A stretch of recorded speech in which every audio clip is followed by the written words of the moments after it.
সম্মানিত উপস্থিতি ভাই এবং বন্ধুগণ, আমি দ্বিতীয় খুতবার পরে দ্বিতীয় দফায় আপনাদের সামনে যে হাদিসটি পাঠ করেছি, এই হাদিস বলে আলোচনা গুটিয়ে ফেলবো।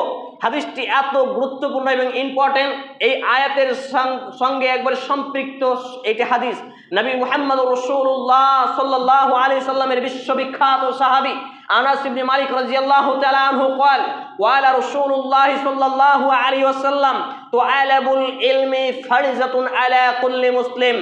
অর্থাৎ তিনি বলছেন, রাসূল মুহাম্মদুর রাসূলুল্লাহ সাল্লাল্লাহু আলাইহি ওয়াসাল্লাম বলেছেন, তো আলামুল ইলমি, দ্বীন ইসলামের জ্ঞানকে তলব করা, অর্জন করা, সঞ্চয় করা, স্টাডিজ করা, পড়াশোনা করা, আলা কুল্লি মুসলিম, তামাম মুসলমান নারী পুরুষ যুবক বৃদ্ধ সকলের জন্য ফরজ করা হয়েছে। বলি সুবহানাল্লাহ।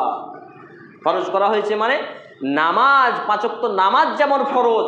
আপনার বয়স 86 হয়ে যায়, আপনি চোখে দেখতে পান না, কানে শুনতে পান, কানে শুনে শুনে হলেও কোরআন আপনাকে শিখতেই হবে। কোরআন শিখতে শিখতে না শিখে মারা গেলে ক্ষমা পাবেন, কিন্তু কোরআন শিখেননি মারা গেছেন, আপনি যত বড় নামাজি হাজি গাজি পাজি হন না কেন, মুক্তি পাওয়ার কোনো অপশন এখন পর্যন্ত নো এন্ট্রি।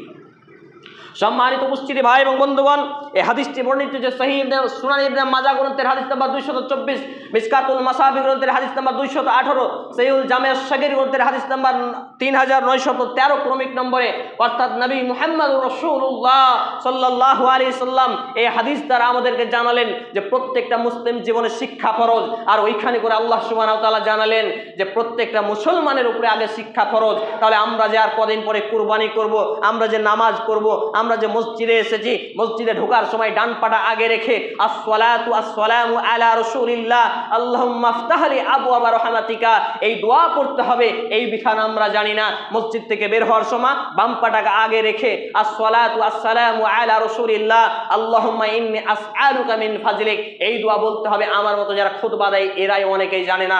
প্রথম অংশটা রয়েছে আবু দাউদে, বাকিটা রয়েছে বুখারীতে। সম্মানিত উপস্থিতি ভাই এবং বন্ধুগণ, এইভাবে আজকে চলমান ইস্যু হচ্ছে, মুসলমান যদি কোরআন এবং সুন্নাহর দিকে অগ্রসর হয়, কোরআন এবং হাদিসের শিক্ষা গ্রহণ করে, তাহলে রাস্তায় একটা কষ্টকর বস্তু ফেলতে পারবে না। আপনাদের এলাকায় তো দেখলাম রাস্তায় পানির ড্রেন, গোসল করা ড্রেন, পানির আবর্জনা সব কিছু চলছে বিভিন্ন জায়গায়। এই যে বিভিন্ন টেন্ডেন্সি, আরে আল্লাহ রাসূল সাল্লাল্লাহু আলাইহি সাল্লামের আদেশ হলো রাস্তায় একটা কষ্টকর কাঁটা বা পাথর কিছু পড়ে থাকলে সেটাকে সরিয়ে ফেলানো, আর এটা হচ্ছে ইসলামের সৌন্দর্য। কিন্তু আপনি এমন উগ্রপন্থী হয়েছেন, রাস্তার ধারে বাড়ি করেছেন, একটু জায়গা ছেড়েছেন, ওইখানে আবার ইট পুঁতে দিয়েছেন যাতে গাড়ি নিয়ে না যেতে পারে। এটা ইসলামের আদর্শ নয়।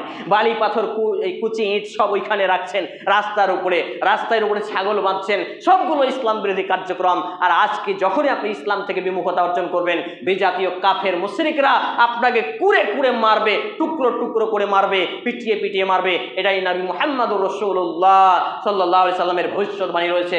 অতএব আসুন পবিত্র কোরআন এবং সহিহ সুন্নাহর আলোকে জীবন গঠন করুন এবং সুশিক্ষা অর্জন করুন, মসজিদমুখী হন, মাদ্রাসামুখী হন, কোরআন এবং হাদিসের শিক্ষা গ্রহণ করুন।